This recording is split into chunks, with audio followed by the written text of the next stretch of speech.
I'm Victoria Cash. Thanks for calling the Lucky Land Hotline. If you feel like you do the same thing every day, press 1.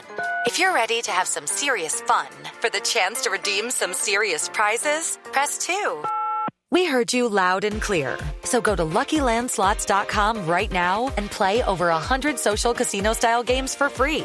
Get lucky today at LuckyLandSlots.com. Available to players in the U.S., excluding Washington and Michigan. No purchase necessary. VGW Group. Void where prohibited by law. 18+. Terms and conditions apply. With Lucky Land Slots, you can get lucky just about anywhere. Dearly beloved, we are gathered here today to... Has anyone seen the bride and groom? Sorry, we're here. We were getting lucky in the limo and we lost track of time. No, Lucky Land Casino, with cash prizes that add up quicker than a guest registry. In that case, I pronounce you lucky. Play for free at LuckyLandSlots.com. Daily bonuses are waiting. No purchase necessary. Void where prohibited by law. 18+. Terms and conditions apply. See website for details.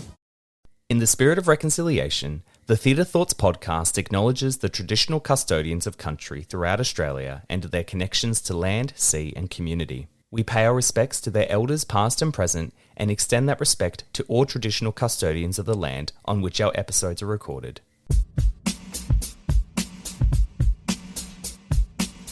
So I thought, cool, who do I want to see take down some zombies?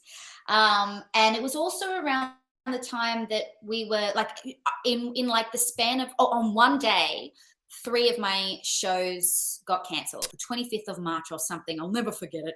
And I got bang, bang, bang, 3 emails saying that they'd all been cancelled. And I remember thinking, well, yeah, I guess music theatre isn't an essential service. How can I create a world where music theatre is an essential service? That's where I came up with Zombie, where I want to see music theatre be an essential service because some amateur triple threats are going to save us from some zombies. I love that.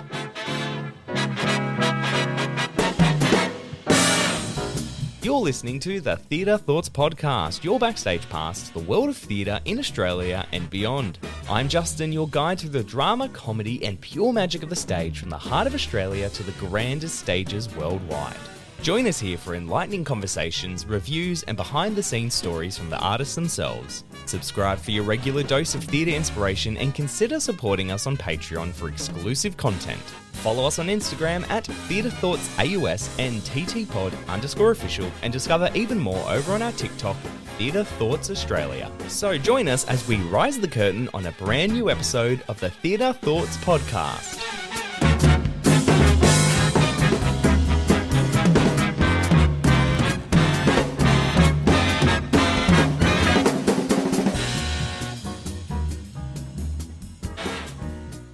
Welcome everyone to a new episode of the Theatre Thoughts podcast. I have a new guest on which I'm very, very excited to chat about a lot of different musicals that they've had their hands in creating and coming to the stage in Sydney and beyond. We have a composer, lyricist, playwright and performer born and raised in the Greater Western Sydney area. They are the composer and lyricist behind the critically acclaimed new Australian musicals The Lovers and The Dismissal. They've performed both on stage and screen for over a decade, received multiple awards and nominations for their work, and her next musical, Zombie, the musical, is currently in development with Hayes Theatre Co. Please welcome Laura Murphy. Thank you so much for jumping on. Hey, thank you. Thanks for having me. I'm so excited to talk to you about all things musical because I've seen, I saw The Lovers and I absolutely adored it. To be completely honest with you, I was like, this is beautiful. The Dismissal was currently on stage at the time of the recording, so that's getting rave reviews as well. And then I was at the 2024 evening where you premiered Zombie, and I was just like, this is perfect for a musical. Sorry, so I'd love to talk about those today and kind of jump into that. So I guess the first question I wanted to ask is, for those who don't know you, give us like the top things to know about Laura Murphy. Okay, I'm a pain in the butt. That's first. No, I am a like music theatre dork, and have spent sort of the last decade mainly performing in shows like Grease and Muriel's Wedding. Did a couple of Hayes shows like Cry Baby, You're a Good Man, Charlie Brown, but ever since I was really little, I was always a songwriter and always wanted to tell stories and write and make up plays. And so I actually studied music composition at the Australian Institute of Music for like 3 whole weeks, and then quit because I'm such a bad student. And just like hated being told what's correct and what's incorrect when it comes to writing music. I just thought there was no wrong answers. And so I kind of quickly got the hell out of there and started writing songs for a kids television show, which then I ended up playing the fairy in. And that's how I sort of got into performing, and writing was on the back burner a little bit, basically until 2018, where I thought, I haven't finished any of these shows that I started writing when I was like 15 for the Lovers, for example. So hurry up and finish something in your goddamn life. So that's me. Excellent. I love that so much, because I feel like a lot of people can appreciate that and understand that. So that's perfect, in my opinion. So before we jump into talking more about the Lovers and the Dismissal and Zombie as well, I'd love to do our 1 minute theatre thoughts to kind of unpack your brain, being a musical, musical talk, as you said, and see what comes off the top of your head. Great. Ready. Alrighty, here we go. So first question, what has been your favourite production you've seen recently? I saw Natasha Pierre and the Great Comet at Darlinghurst, and I loved that production. I was like, it's one of those ones where you're like completely transported and taken to another place, and then the house lights come up and you're like, where am I? What am I? When am I? I was not present for that entire time. So I thought that was wonderful. Excellent. What role haven't you played yet that you'd still want to? I actually, The Witch and Into the Woods, I've actually played it like twice, once in a community theatre group, and once like with an orchestra, and it was just a short run. The first time I was way too young to play it, like I didn't get it enough. And then the second time I was really sick and it was a short run, so I don't feel like I did it. And so I really feel like I just want to do The Witch, and I want to do it properly, and I'm like ready now. I'm old enough and ugly enough to like sink my teeth into it. So yeah, The Witch and Into the Woods. Excellent. Name a show that left you speechless. The first time I saw Wicked, I was like speechless. Even having been a fan of the soundtrack for so long, when it finally came to Australia, the actual like production and the performances and just everything, just those voices live coming at you, I just thought it was just the best thing ever. I could not believe that something so immaculate and so relatable was happening right in front of my eyes. Love that answer. 2 more. What's your pre-show ritual?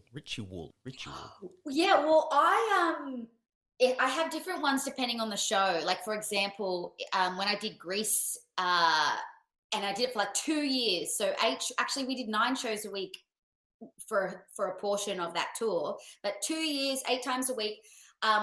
There was the first move of the show was with her lunchbox, and she had to do like this sweeping move with her lunchbox, and so I would stand side stage and like do over and over again before every show, just to make sure that like I got the jump off right. And then I would feel like, okay, if I have that, then I've got the rest of the show.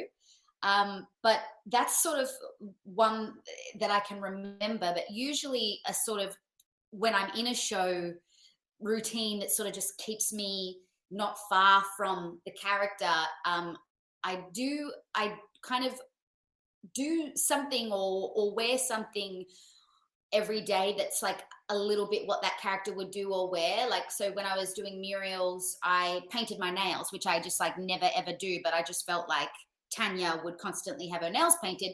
So I did that just to feel like her every day. Or it might be like literally like the underwear I'm wearing or whatever, just something subtle that no one would notice, but it's just so I'm like within arm's length of the character. So even on the worst day, if I'm feeling tired, if my voice isn't up to scratch, if for whatever reason, I'm just not that far from the character, so I can just go there. Yeah, love that. And the final question was, which production would you most want to see come to Australia? Yeah, I want to see Waitress, which was meant to come, I think. Yeah. Was it a COVID? Yeah, I think it was a casualty? COVID casualty, wasn't it? Yeah, and I really want to see that because I just adore that music, and yeah, I really want to see that. Hadestown as well, which I know heaps of people want to see here. The music is just so gorgeous. The concept is beautiful. I just really want to see that in the flesh. And I haven't, been able to get overseas for forever. So I don't think I'll be able to see it unless it comes here. Yeah, exactly. That's exactly how I feel about that. I'd love to see it. It literally, every person I ask it's Hadestown. I'm like, oh, come on. It's like, surely. So it's someone's got it in the works. Exactly. Sure. Well, let's jump back. I want to talk about the first question you said. So your favorite production you've seen recently was Natasha and Pierre and the Great Comet. So I saw that at Darlinghurst as well, and I wholly resonate with what you said. It was such a stunning production, and like the performances in it as well were just out of this world. It was so good. Yeah, every time I see a show, I like keep a little notepad and pen of like all the keepers in that production. I'm like, love them. And yeah, it was just like wall to wall packed with unbelievable talent, and not just like the talent in a triple threat way. They could all sing, dance, and act, but in like an authenticity of like who they are, and like they were all just so incredibly unique, and also talent in like executing a vision and like being cohesive with a vision. Like everybody in that company, on stage, off stage, the lighting design, front of house, whatever, everybody knew what story they wanted to tell. Yeah, it's gorgeous. Excellent. Yeah, I was like, I remember very vividly it came to Carla Gare's song that she did, and I was just like sitting there. I don't think in a long time I've sat there with my mouth open during a show, just being like, what am I witnessing? And it was overpowering. Yeah, is this happening? Totally, yeah. So the other one you said was Wicked, for a show that left you speechless. What is it about Wicked that is like, just, it keeps coming back? Like, it's obviously playing at this time in Sydney, and it's selling out like every single show. It's packed out. So what is it, in your opinion, that makes Wicked just so, relatable and people adore it? People adore it. I think everybody feels like an alphabet, like everybody feels like an outsider and like they're underestimated, and that they, have they've got a objective of what they want to do with the world, and when they feel like ostracized or whatever, like I think that's something that speaks to a lot of us. And then like the friendship, just like I just cannot remember a show before that spoke to that sort of friendship and like feminine friendship.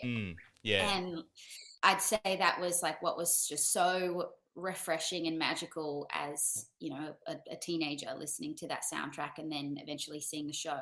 But even still, all of that and the themes and everything, if I were to talk about the construction of the show, like as a well-written piece and well-constructed piece and well-constructed production, like it really is this machine and it's so slick.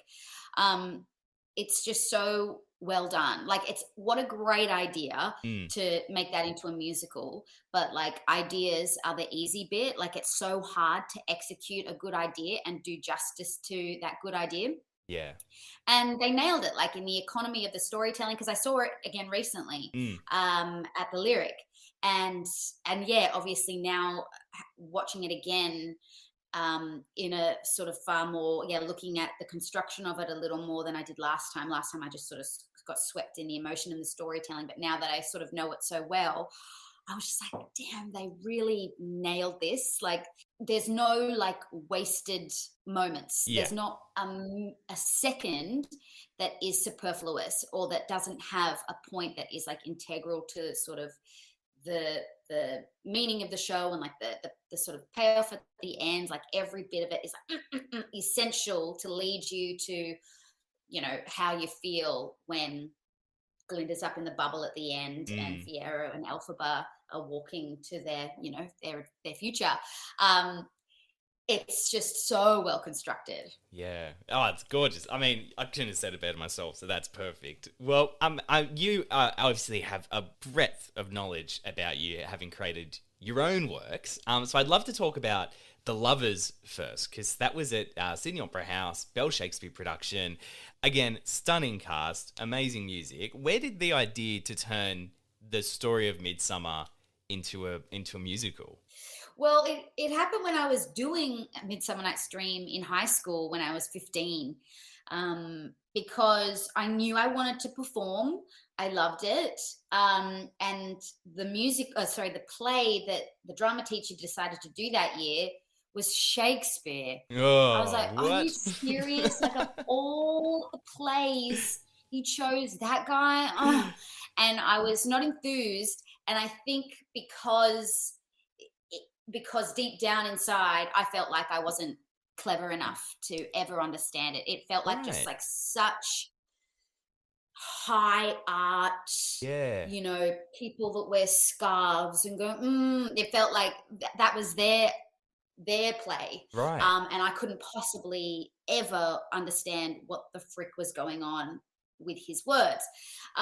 So I think because of that, I was like, and then in auditioning for the show and rehearsing for the show and with, help of great drama teachers, I began to realize this actually isn't as scary and it isn't as sort of inaccessible as I thought, because it's just like humans and it's just stories. Yeah. And in fact, the fun is in dissecting the text, which is what I used to do with texts of songs, with the lyrics. I would love to listen to, a Stevie Wonder song or a Joni Mitchell song, Fleetwood Mac song, whatever. And in the days where you had the lyric booklet in the CD case, look through the lyrics and like try to dissect the meaning and like interpret it in different ways and not hear the song for years and years and then hear it again and be like, oh, actually, no, now I think it actually means this. I wonder if that, and the sort of detective investigation of making meaning in the text and working out what the actual sentence is saying. Yeah. I found so fun. Yeah. And I thought, I want other kids to be liberated like this, to be like, actually, I'm not a huge dum-dum. Like, I can work this out. I can understand humans and I can understand language and play with language and dissect language. And so that's when I thought it would be great to make this a jukebox musical. Yes. And use pop songs that are relatable, that young people understand, and use them to help tell the story and help sort of demystify this story and Shakespeare in general. And then I began the process of like picking Adele songs and Bruno Mars songs and whatever to put into this story. But as jukebox musicals go, you kind of have to sacrifice the story because you're trying to squeeze in a song or squeeze in lyrics that aren't completely consistent with what's going on. And I was like, oh, I think it's going to be compromised. So what will be heaps easier is if I write original music and lyrics, and then 15 years later, I finally finished it. Or 10, 12 years later, whatever it is, I finally got there in the thing. end. Yeah. Boy, was I wrong in thinking it would be way easier to do an original score and original lyrics. But I think that also gave me heaps of freedom to include my own voice and my own perspective maybe 400 years later, which I perhaps couldn't have gotten if I was trying to tell the story through Taylor Swift's voice and through Shakespeare's voice. Yeah. So instead it was sort of just me and Shakespeare. I sort of just having a little buddy took session over from him, and I hope he's not wrong. He's great. I think that's my favorite thing about Shakespeare. I'm a big Shakespeare nut, and you're right. The big tackle that people have with Shakespeare is they look at the words and they go, "I don't know what this says, therefore I'm not going to care." And it's the hardest thing to, yeah, exactly. And so, but when you get to the nitty gritty of the text and the characters, they are so relatable and just human in, you know, every way 400 years later. And with the jukebox, that's like, I like jukebox musicals at times, but that is my issue I have is I go, this song doesn't make sense for what's going on right now. Like, yes, we go, you watch Moulin Rouge and you go, I love this story, but why is she singing Firework right now? It doesn't make any sense. So the only one I've actually seen recently was, that worked was And Juliet. I thought they made that work very well into the jukebox element. So I was very impressed with that. Yeah, I haven't seen it yet. And so, you have to see it when it comes to Sydney. Yeah, right. Well, yeah, it'll be here soon.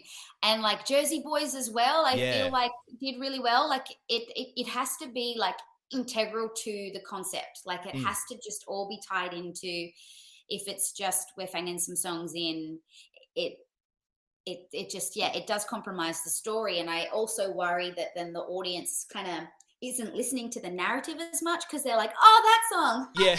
Rather being like, I got to listen. What they're going to say is important to the story or important to their character development.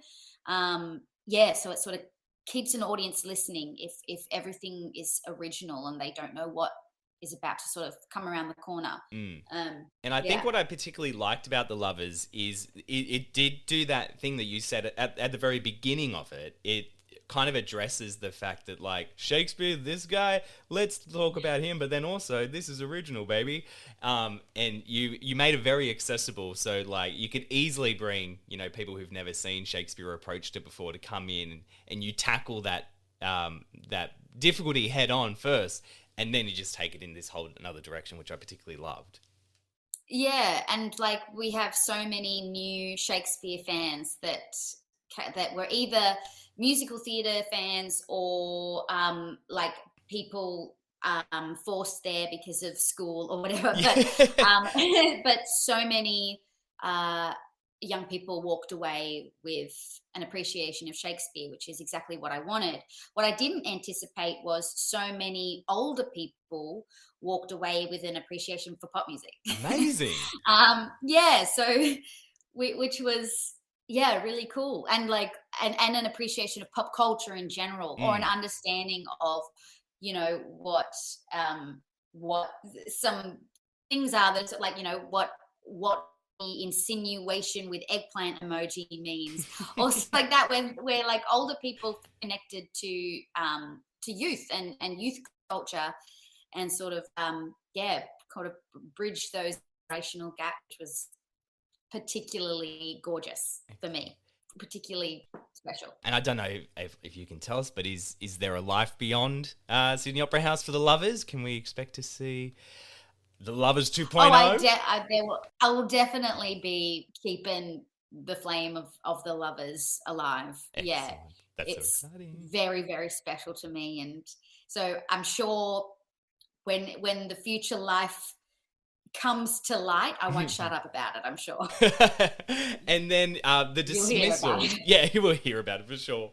And the Dismissal is getting rave reviews as well. You got people likening it to Australia's version of Hamilton. You know, you got people. I saw one quote that was like, "This is the best show of the last 10 years," and I'm like, that is massive. Like, how do you feel when you hear people say things like that?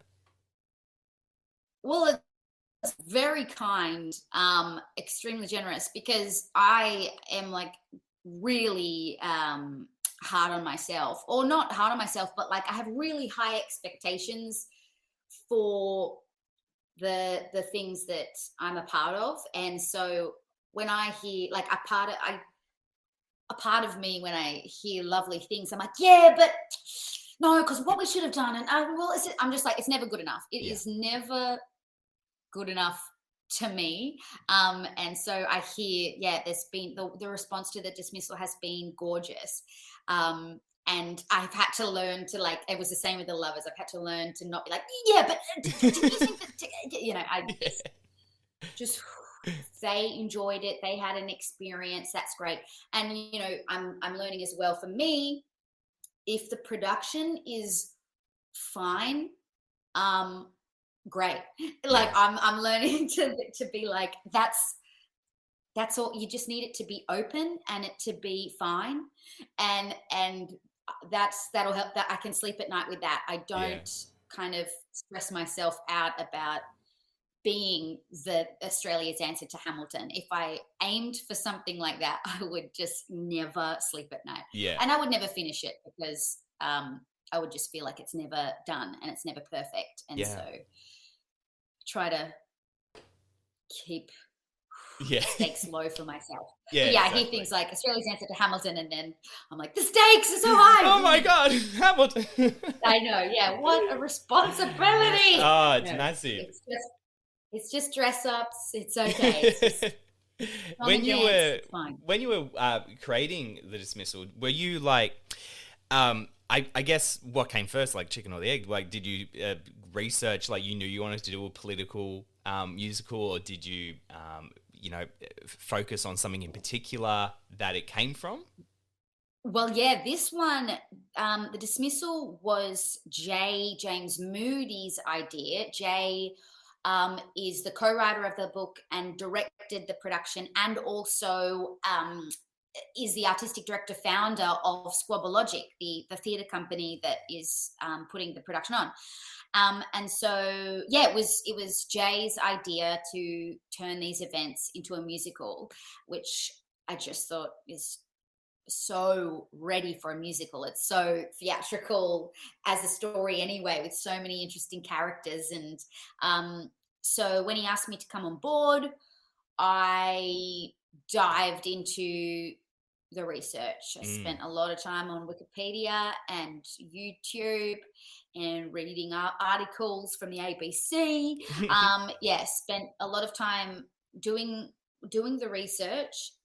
And once I knew enough, which actually has to be quite a bit, like there's so much going on, and I had to really understand what is the House of Representatives as opposed to the Senate, and like really I still don't know. I've even been to the Parliament House and they've said this is the difference, and I still to this day be like, what?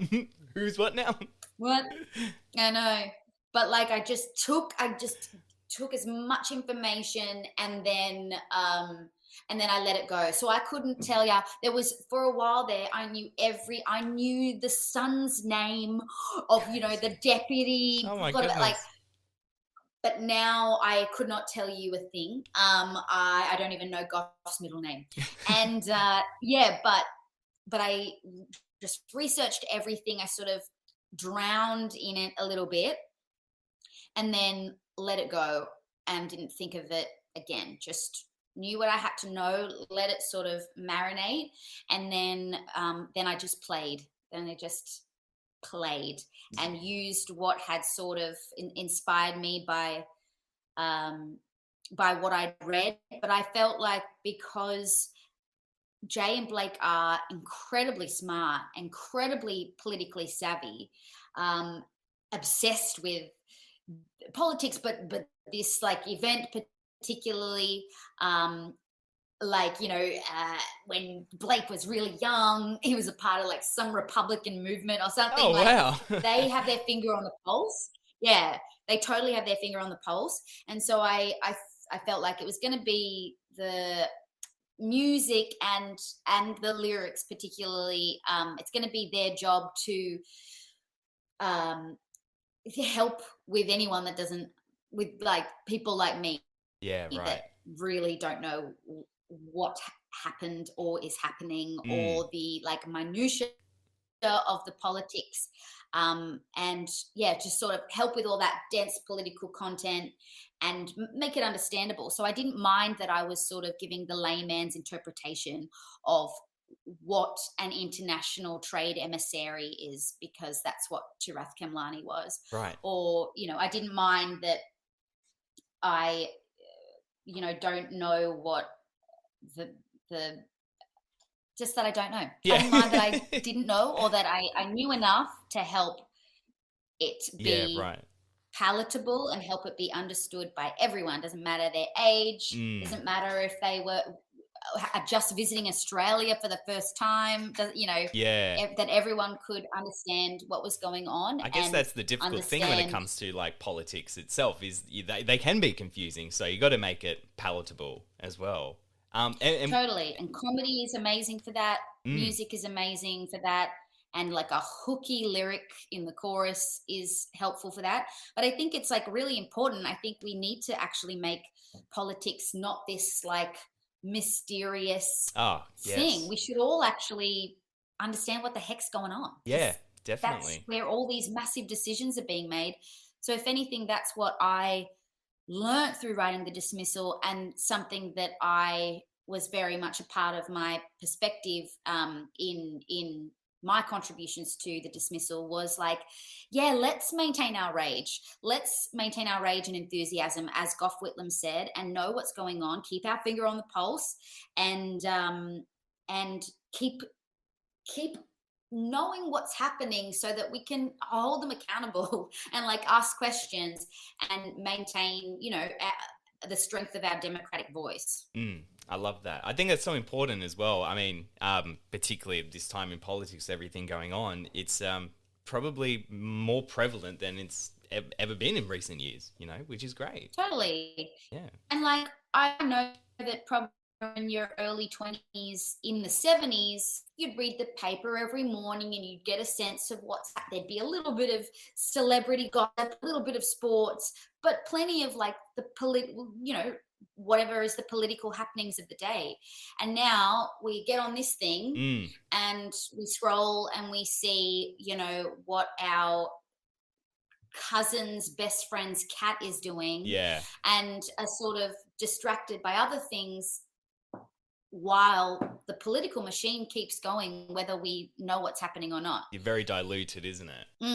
Yeah. But look, you didn't want to talk about politics. You want to talk about theatre. Well, actually, I was going to say that one nugget of, if you want to take this for a future musical, one thing I'd love to see, and I heard he makes an appearance, is what happened to Harold Holt after he went into the ocean. So I'd love to see that musical. That's what I'd love. That would be hilarious, and we'll get Andrew Cutcliffe to come and play that role to reprise it, because he's playing Harold Holt currently for 22 seconds in this production. What happened? Like a what do you call it? Like fan fiction, where they like come up with their own. So you can take that one with you. That's for free. Thank you. I've taken it. Excellent. Well, I'll take a quick little ad break, and then we'll talk about Zombie, the musical. Okay, round 2. Name something that's not boring. A laundry? Ooh, a book club. Computer solitaire, huh? Ah, sorry, we were looking for Chumba Casino. That's right. ChumbaCasino.com has over 100 casino-style games. Join today and play for free for your chance to redeem some serious prizes. ChumbaCasino.com. No purchase necessary. Void where prohibited by law. 18+. Terms and conditions apply. See website for details. Hello, it is Ryan, and we could all use an extra bright spot in our day, couldn't we? Just to make up for things like sitting in traffic, doing the dishes, counting your steps, all the mundane stuff. That is why I'm such a big fan of Chumba Casino. Chumba Casino has all your favorite social casino-style games that you can play for free anytime, anywhere with daily bonuses. That should brighten your day a little. Actually, a lot. So sign up now at ChumbaCasino.com. That's ChumbaCasino.com. No purchase necessary. VGW Group. Void where prohibited by law. See terms and conditions. 18+. Let's talk about Zombie then. So, Zombie, I saw you perform Meaty Part at the Haze 2024 season release, and I was, first of all, gobsmacked by your voice. First of all, I was just like, oh my goodness, because you did that massive belt at the end where you just like did this big lean back and you're like, and I was like, whoa, incredible. But then also the story is right up my alley. Love the whole zombie thing. Zombies are very, in. with the crowd, but then also everything you shoved in there for musical theatre nerds like myself is very palatable for me. So I'd love it if you could talk all things zombie and give us a bit of an idea of what it's about and what can we expect. Okay, yeah, very excited about zombie as well. So I'll paint the picture. So it's set in at the turn of the century. It's in the late 90s, and it's set in a community theatre troupe, community music theatre troupe. Pardon me. And they are rehearsing for their big yearly production. And little do they realize that outside the walls of the theatre, a full-blown zombie apocalypse is spreading through Sydney. And when a zombie breaks into the theatre, it's up to a couple of triple threats to save the world. Good. It is my love letter to community theatre in a lot of ways, community music theatre. You've got to be specific about it. And it's not amateur musical theatre, it's community musical theatre. Yes. We do not undermine. And that's where I mean, all my teen years were spent doing musicals at Sydney Youth Musical Theatre Company, at the Hornsby RSL, at the Norman Hurst Uniting Church, on all these stages across Sydney. I was a part of these communities, and I just love them, and I love the people that you meet, and I love the passion and dedication to the art form of musical theatre. And when I came up with the idea of zombies, I didn't come up with the idea of zombies of the zombie musical. No, you were way back. That was you. Yeah. It was. Do you remember like that little pandemic? Never heard of it. COVID something. Yeah. So it was during that I was like, okay, because of this, there's this pandemic virus. Everyone's like, cool. Is this the end of the world? Like this actually could be it. I was like, zombies, if we like live through this, zombies are going to be so hot right now. Yeah. Zombies are they're going to come back as, pardon the pun. And so I thought, cool, who do I want to see take down some zombies? And it was also around the time that we were like in like the span of, on one day, 3 of my shows got cancelled. So I was meant to be doing Crybaby again at the Opera House. Yes. We were meant to have the Dismissal on at the Opera House. And another musical that I wrote, Queen Lear, was meant to be on at the Hordern Pavilion. And the same day, it was like the 25th of March or something. I'll never forget it. And I got bang, bang, bang, 3 emails saying that they'd all been cancelled.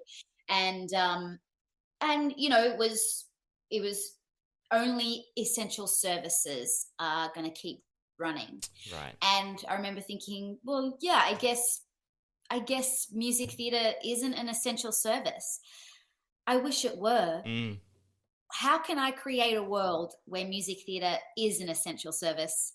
And that's where I came up with Zombie, where I want to see music theatre be an essential service because some amateur triple threats are going to save us from some zombies. I love that. So that's Zombie. I cannot wait. Like we workshop in 10 days. I have to finish. And like it's the process where you think the ending's going to be one way and you think the characters are going to go to this place. Then you start writing and you start like in this world, like you and these characters are now one person, and they are all of a sudden telling you, we're going somewhere else, actually. We're going to go somewhere where you didn't plan.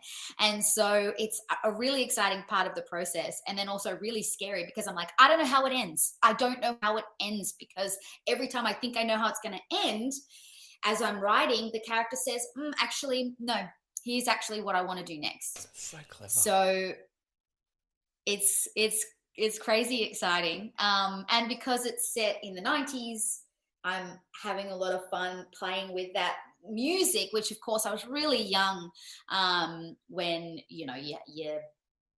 your Spice Girls and, your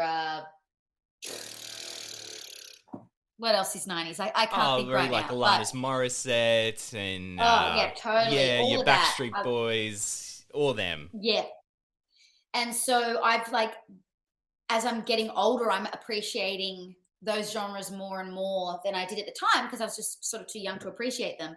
So that's been a lot of fun, but also because it is set in a rehearsal for a musical, I'm also having a lot of fun playing with the form of musical theatre and paying homage to those really classic traditional musicals. Yes.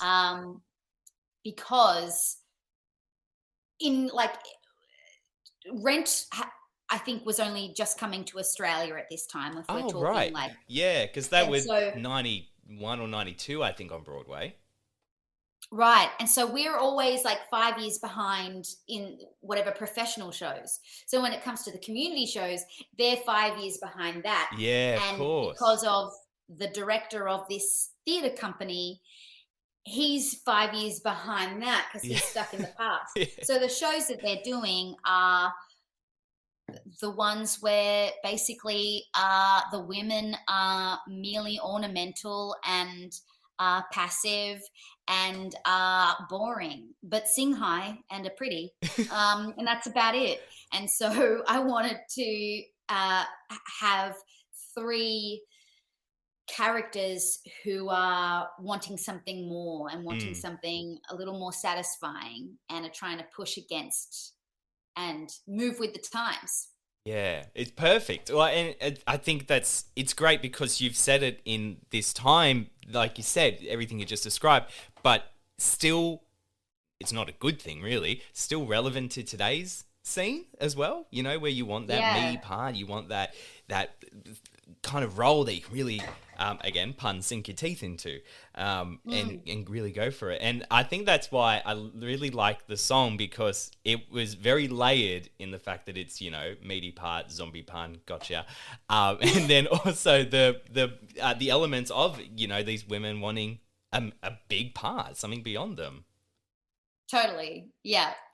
And then the sort of third layer that's a little more subtle is kind of the phallic nature of a meaty part, and that if they had that, maybe they would be able to play more satisfying roles, and maybe George would take them seriously. Yeah. So there's got to be a showmance in the play.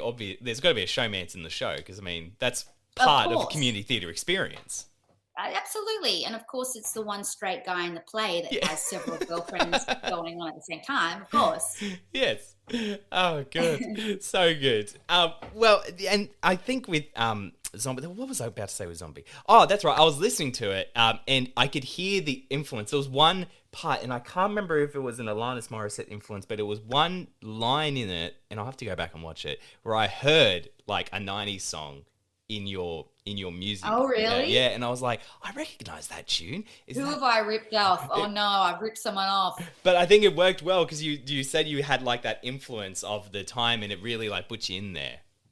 Totally. I mean, it's genre. Like this is the thing. It's like ba-da-bump, like ending a song with a ba-da-bump. If someone's like, oh, that sounds like what, 56,000 songs? Yeah. Because that's genre. That's how you button a song sometimes.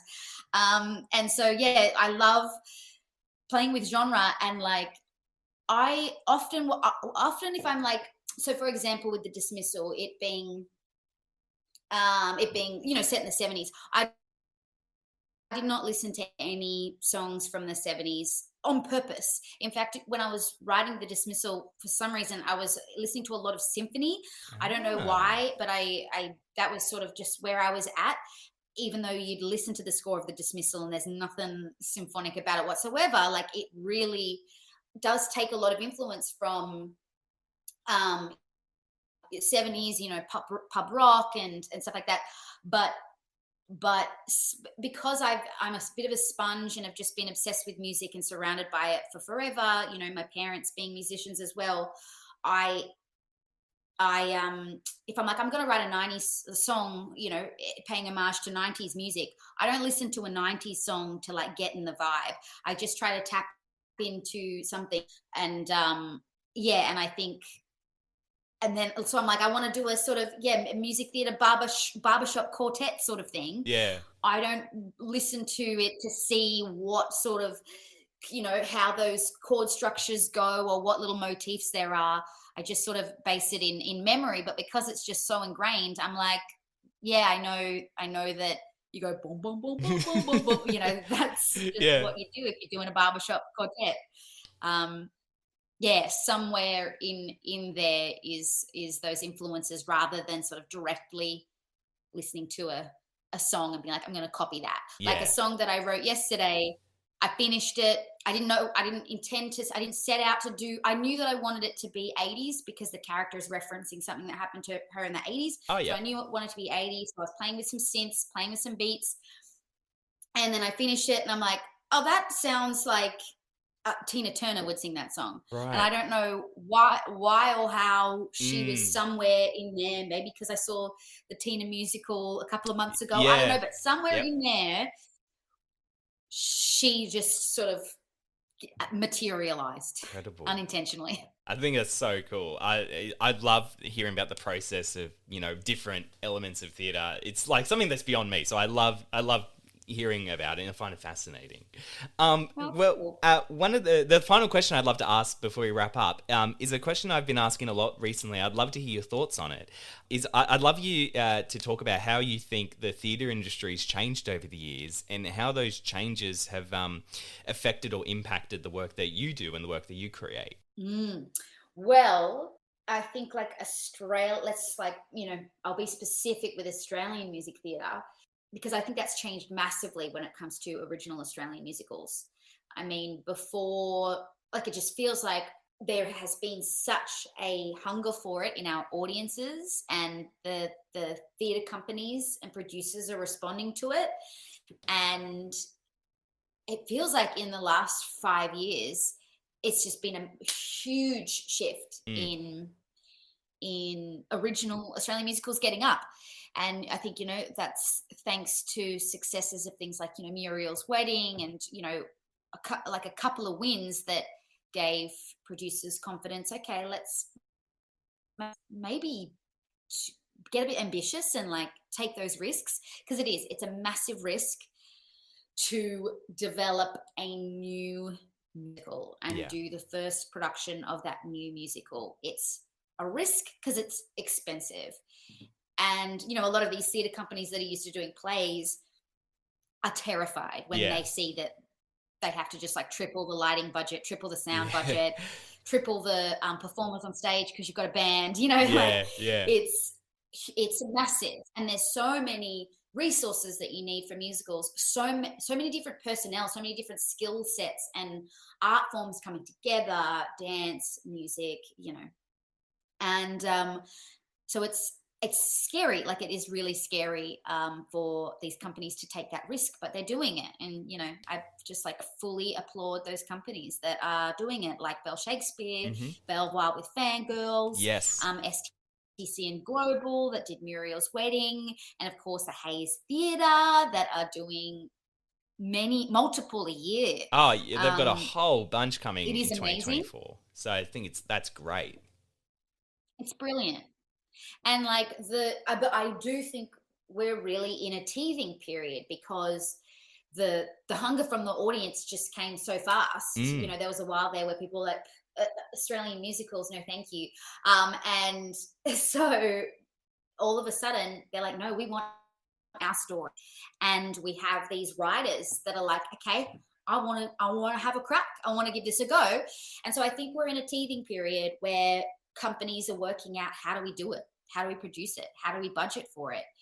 The venues are like, how do we do it? You know, like the Seymour Centre, you know, have been amazing at, like, with that sound system. We brought in that entire sound system to make it sound really beautiful. And we made an orchestra pit out of this like room we found and carpeted it and whatever, you know, to make it appropriate to be able to do a musical. And even our writers and our creative teams, it's again a teething period of like, how do we do this?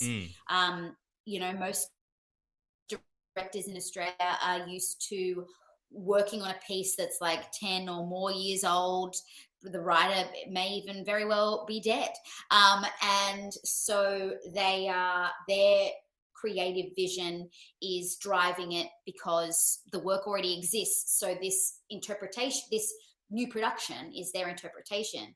Yeah. Whereas when it's the first production of a work and it's that writer's vision, how do these directors negotiate that where they're used to working such a different way? Exactly. And also when it comes to creative teams for new musicals, we've only had a couple of new musicals. So like, it's not like there are lighting designers out there that are like, I've done 11 surefire, you know, successful new musicals, bang, bang, bang. We're all working it out. Like we're all winging it. Which is quite like cool and exciting that we're all like holding each other's hands. We're like, this is scary. We don't really know what we're doing. We don't have a school here for how do you make a new musical. We don't this is new. We're hundreds of years behind Broadway or the West End, you know, who have got this down. We're just starting out. We're still in our infancy, but I want to do it. Do you want to do it? Okay, let's give it a go. It's beautiful. So it's a really exciting time and also a terrifying time because, you know, we have to make mistakes and we have to make mistakes, succeed all at the same time and everything in between. But it's quite beautiful. It's quite beautiful where we're at, I think. Yeah, definitely. And you're right. Like the mistakes are going to happen, but it's all part of it. Anything that's new, you know, and I think we do need it. We need like all these new works. I mean, yeah, I think we've spoken heaps today about all the, you know, process it takes to creating one. And I'm excited to see what else comes. Like there's so much coming next year. So I think Australia is in for a heck of a year, honestly. Totally. Yeah. Excellent. Well, thank you so much, Laura, for jumping on and giving your time today to talk about your career and what's to come. And I'm very much excited to see Zombie and revel in it. Thank you so much. I'm excited for you to see it. I'm excited to see it. I'm excited to know how it ends. Hopefully I'll work that out soon. Yeah. Excellent. Thank you so much. Thank you.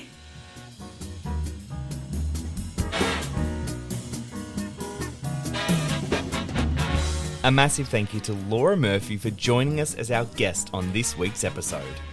To get a sneak peek at the 2024 season reveal for Zombie the Musical, head to our YouTube channel at Theatre Thoughts AUS. You can book tickets to Zombie the Musical at the Hayes Theatre Company from the 8th of March to the 6th of April 2024 by heading to hayestheatre.com.au or by following the link in this episode's description. This episode was produced by Echidna Audio. Follow them on Instagram at Echidna Audio for all their audio services. Once again, if you enjoyed our podcast, leave us a review wherever you get your podcasts and head to the link in this episode's description for our Instagram account, TikTok, YouTube, and Patreon. My name's Justin Clarke, and I'll see you next time here on the Theatre Thoughts Podcast.